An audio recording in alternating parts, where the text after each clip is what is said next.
Good morning student. देखिए, आज हम एमएससी का जो एक यूनिट है नियोटेनी, बायोलॉजी ऑफ कोडेटा की एक यूनिट है नियोटेनी के नाम से।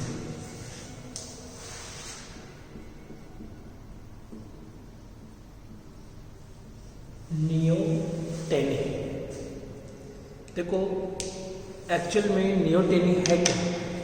ये मेटामॉर्फोसिस से रिलेटेड है। बहुत से ऐसे एक्वेटिक एनिमल हैं कि उनमें एडल्ट में लार्वा के गुणों को धारण करने की प्रवृत्ति होती है। यानी एक्वेटिक एनिमल के एडल्ट्स में लार्वा के गुणों को धारण करने की प्रवृत्ति और इनमें लार्वा के गुण पाए जाते हैं, या कुछ लार्वा बिना मेटामॉर्फोसिस के ही मैच्योर हो जाते हैं, सेक्सुअली मैच्योर हो जाते हैं। यह प्रोसेस नियोटेनी कहलाती है। एक्चुअल में क्या होता है, जैसे हम कोई भी लार्वा है, लार्वा एडल्ट में कन्वर्ट ना हो, लार्वा एडल्ट में कन्वर्ट ना हो, लार्वा से एडल्ट में बदलने की क्रिया को क्या बोलते हैं? मेटामॉर्फोसिस। क्या बोलते हैं? मेटामॉर्फोसिस। अगर लार्वा टू एडल्ट में कन्वर्ट, अगर मेटामॉर्फोसिस की क्रिया प्रेजेंट नहीं हो और ये लार्वा में ही सेक्सुअली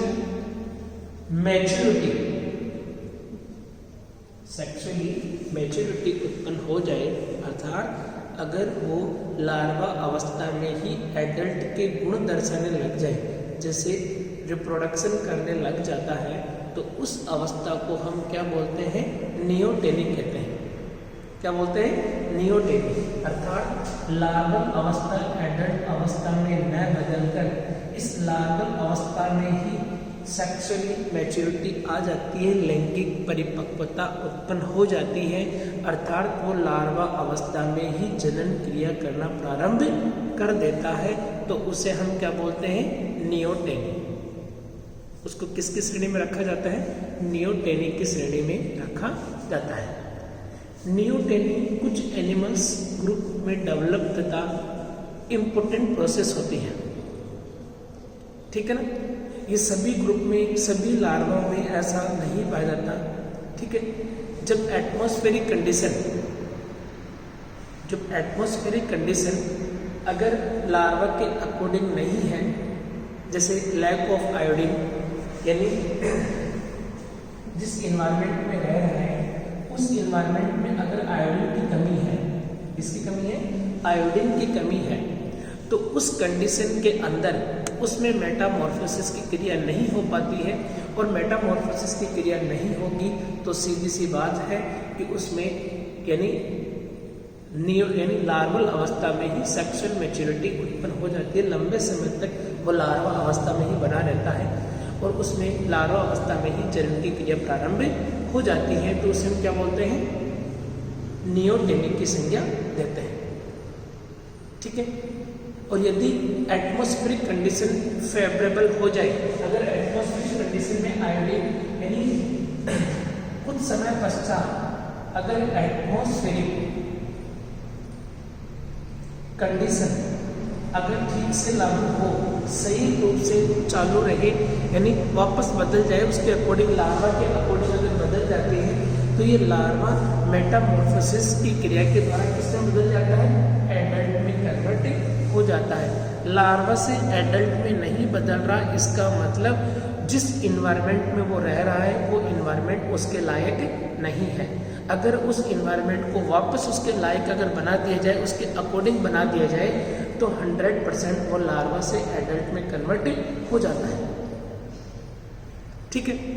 देखो, नियोटेनी बहुत से ग्रुप होते हैं, जैसे एकदम प्रोटोकोडेट्स, ठीक है, एम्फीबियंस, वर्टिब्रेटेड, लॉन्ग फिशेस में देखने को मिलती है। हम नियोटेनी का एक एग्जाम्पल लेते हैं कि नियोटेनी किसमें पाई जाती है। मैं वापस बता दूं, नियोटेनी एक्चुअल में होता क्या है कि जब लार्वल अवस्था यानी लार्वा मेटामॉर्फोसिस की क्रिया के द्वारा की क्रिया के द्वारा किससे बदलता है, एडल्ट में। और अगर लार्वा मेटामॉर्फोसिस की क्रिया नहीं हो लार्वा में लंबे समय तक अगर मेटामॉर्फोसिस की क्रिया विधि नहीं हो तो वो सेक्सुअल मैच्योरिटी उत्पन्न कर लेता है, लैंगिक रूप से परिपक्व हो जाता है और लैंगिक रूप से परिपक्व होते ही क्या स्टार्ट कर देता है, रिप्रोडक्शन स्टार्ट कर देता है। और यही अवस्था क्या कहलाती है, नियोटेनी। क्या कहलाती है, नियोटेनी।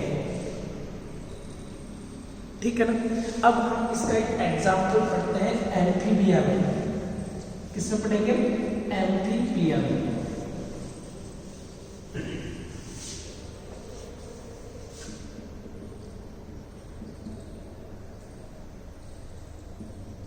एम्फीबिया में नियोटेनी।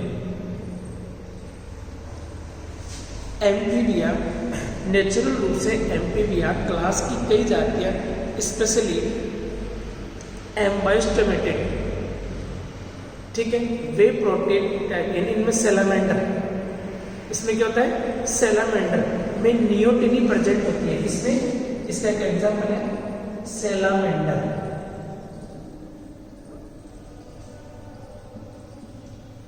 इसमें नियोटेनी पाई जाती है। सेलामेंडर एक एम्फीबियन है जिसके अंदर नियोटेनी पाई जाती है। यानी सेलामेंडर अदर एम्फीबियन एनिमल्स के कंपैरिजन में, अदर एम्फीबियंस एनिमल्स के कंपैरिजन में अपने लार्वा अपने लार्वल कैरेक्टर्स को चिर स्थायी रखते हुए, यानी नियोटेनी रखते हुए लैंगिक रूप से परिपक्व होकर प्रजनन करना स्टार्ट कर देते हैं। इसका जो लार्वा होता है वो होता है एक्सोलेटल लार्वा। कौन सा होता है, एक्सोलेटल लार्वा। ठीक है। ये लार्वा जहां पर रहता है, जैसे मान लीजिए कि समुद्र में रह रहा है, इस जगह पर रह रहा है, अगर उसमें आयोडीन, इसमें किसकी कमी है, आयोडीन की कमी है, लो, आयोडीन लो है, इस एरिया में एक्सोलेटल लार्वा जो सेलामेंडर का है, ये इसमें आयोडीन की कमी है। और आयोडीन की कमी है तो सीधी सी बात है कि इसकी लार्वल जो टीएस यानी थायराइड जो ग्लैंड होती है, थायराइड ग्लैंड, वो टी यानी T4 हार्मोन का सिक्रेशन नहीं कर पाती। किस हार्मोन का सिक्रेशन नहीं कर पाएगी, T4 हार्मोन का सिक्रेशन नहीं कर पाएगी। और अगर T4 हार्मोन यानी थायरोक्सिन हार्मोन, अगर थायरोक्सिन हार्मोन नहीं बनेगा तो मेटामॉर्फोसिस की क्रिया नहीं होगी, क्योंकि थायराइड ग्लैंड के द्वारा स्रावित थायरोक्सिन हार्मोन ही एम्फीबिया जंतुओं के अंदर, हमने जिस प्रकार से फ्रॉग में पढ़ा है, एम्फीबिया जंतुओं के अंदर मेटामॉर्फोसिस की क्रिया को कंट्रोल करने का कार्य करता है। अगर थायरोक्सिन हार्मोन प्रॉपर रूप से सीक्रेट है तो क्या होगा, एम्फीबिया के अंदर इजी वे के अंदर क्या होगा, मेटामॉर्फोसिस की क्रिया होगी और वो एडल्ट में कन्वर्ट हो जाएगा। ठीक है। एक सेक्सुअली रूप से, यानी अगर इसे इस आयोडीन की कमी है तो ये क्या हो जाएगा, धीरे धीरे सेक्सुअली रूप से मैच्योर हो जाएगा, क्योंकि मेटामॉर्फोसिस की क्रिया के द्वारा एडल्ट में तो कन्वर्ट नहीं होना। यानी एडल्ट में कन्वर्ट किसके द्वारा होता है, थायरोक्सिन हार्मोन की वजह से। और थायरोक्सिन हार्मोन का सिंथेसिस कहाँ होगा, समुद्र के अंदर पानी में जो आयोडीन होती है उसको एब्जॉर्ब करता है एनिमल, और वो आयोडीन ही अगर कम है तो वहां पर किसी प्रकार की मेटामॉर्फोसिस की क्रिया नहीं होगी। अतः एक सेक्सुअली रूप से मैच्योर एक्जुलेटर 18 से 24 मंथ का होता है तथा इसकी लेंथ लगभग 15 to 45 सेंटीमीटर होती है। कितनी होती है? 15 to 45 सेंटीमीटर। ठीक है। एक्जुलेटर लार्वा प्रारूपी रूप से सैलमेंडर लार्वा की तरह लवणीय यानी लार्वीय लक्षणों को शो करता है।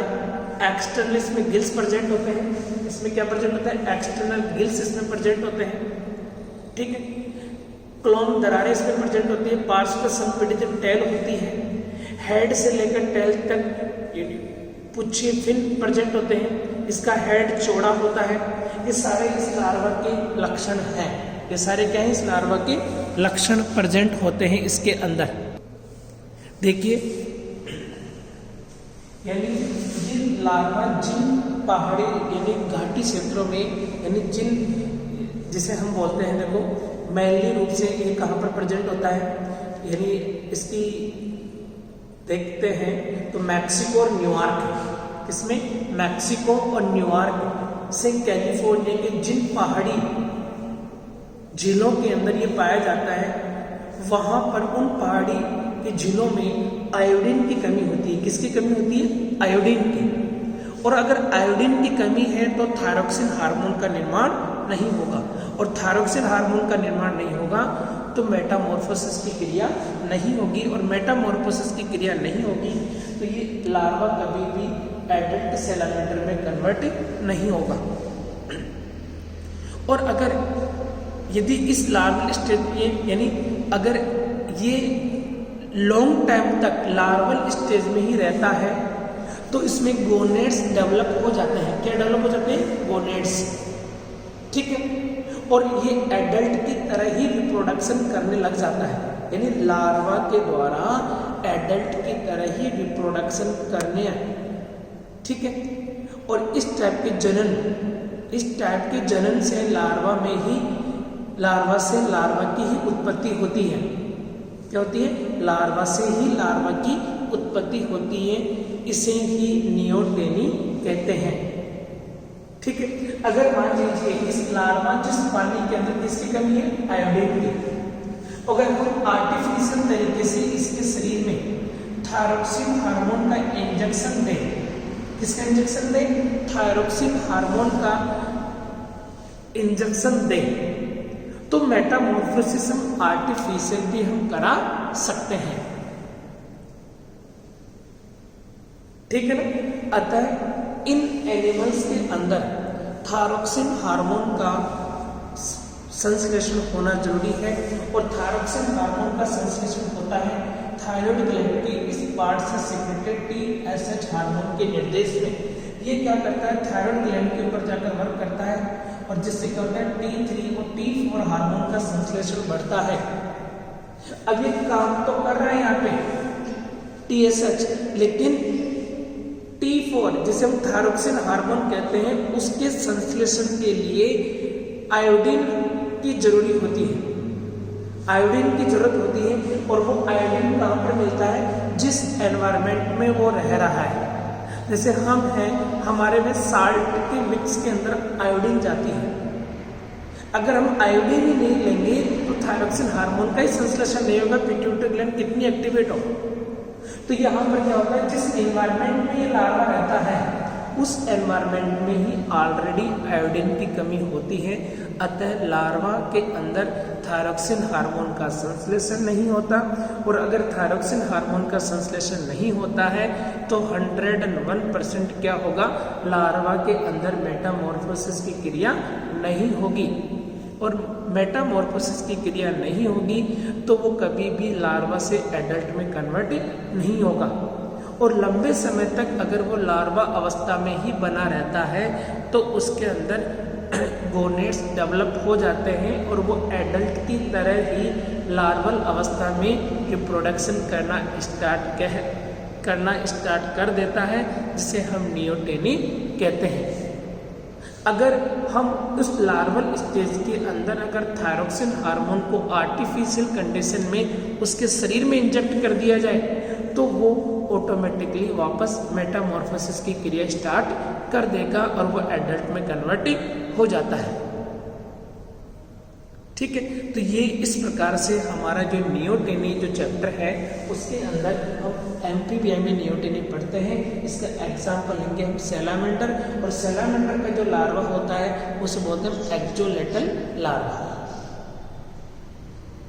ठीक है, और ये यानी एमपीबीआई के अंदर जो कंट्रोल होता है मेटामॉर्फोसिस की क्रिया, वो हार्मोनल कंट्रोल होता है और वो भी थायराइड ग्लैंड के द्वारा स्रावित थायरोक्सिन हार्मोन के द्वारा ही मेटामॉर्फोसिस की क्रिया कंट्रोल होती है। अतः ये एक हमारा चैप्टर है नियोटेनी, ये अपना कंप्लीट होता है। ठीक है, जय हिंद।